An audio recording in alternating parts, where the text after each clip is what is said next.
سلطان باہو رحمت اللہ علیہ اللہ دا ورد کر دینے، اللہ دا ذکر کر دینے، آواز آندی ہے مگر ذکر کرنے والا نظر نہیں آ رہا۔ وہ ملنے والا بندہ کھڑا ہو گیا، توجہ باہر کردا ہے، ذکر دی آواز اندروں آندی ہے، اندر ول دیکھدا ہے تے باہر نظر آواز آندی ہے، حیران ہو گیا، سمجھ نہیں آندی، ذکر کرنے والا نظر نہیں آ رہا، آواز آندی ہے۔ کچھ دیر تو بعد سلطان باہو رحمت اللہ علیہ ذکر مکمل کیتا، اپنے حال تے آندے نے سامنے نظر آن لگ پائیں۔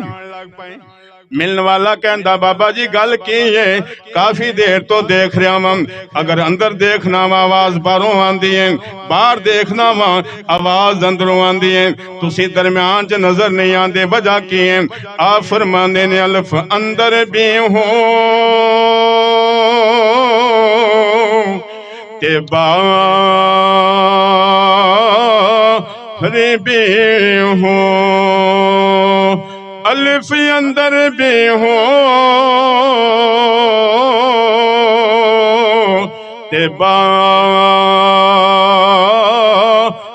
بھی ہو، وت باہو کتھے لبیندا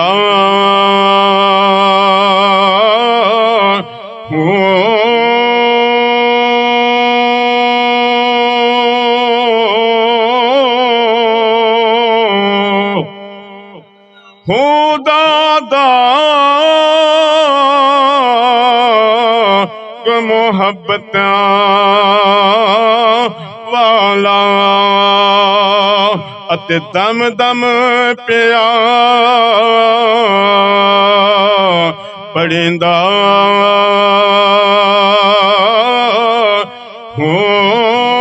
جتھے ہو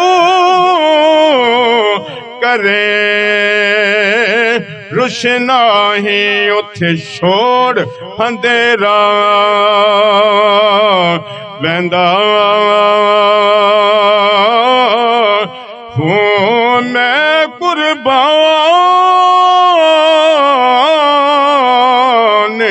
انہاں دے باہو جڑا ہونو